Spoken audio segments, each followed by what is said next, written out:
পটুয়াখালীর বাউফলের কারখানা নদীতে অসময়ে ভাঙন শুরু হয়েছে।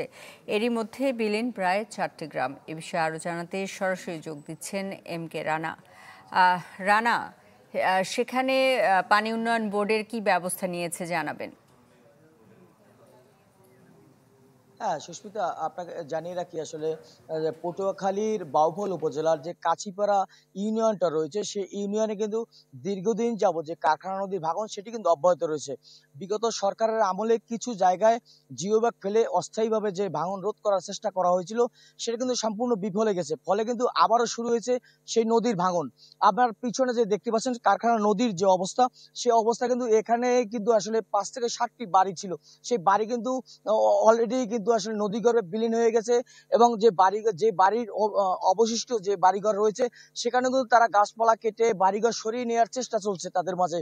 এছাড়া সামনে যে অবস্থান দেখছেন, যে সড়ক ছিল, সেই সড়কের অধিকাংশ জায়গা কিন্তু আসলে নদীগর্ভে অলরেডি বিলীন হয়ে গেছে। এছাড়া পটুয়াখালী যে বাউফল উপজেলার যে কাছিপাড়া ইউনিয়ন, সেই ইউনিয়নের কিন্তু কাছিপাড়া ইউনিয়ন সহ গোপালিয়া, হাজিপুর, বাহেরচর, চর রঘুনদী যে গ্রামগুলো রয়েছে, এই 4টি গ্রাম কিন্তু আসলে গ্রামের অধিকাংশ অংশই কিন্তু নদীগর্ভে বিলীন হয়ে গেছে। এর ভিতরে কিন্তু হাজিপুর গ্রামটি অলরেডি নদীগর্ভে হারিয়ে গেছে। Furniture just smarter, JMG furniture. কারণ এই গ্রামের এখন কোনো নাম বলতে এই এলাকার মানুষ এখন আর চিনে না, অনেকেই চিনবে না।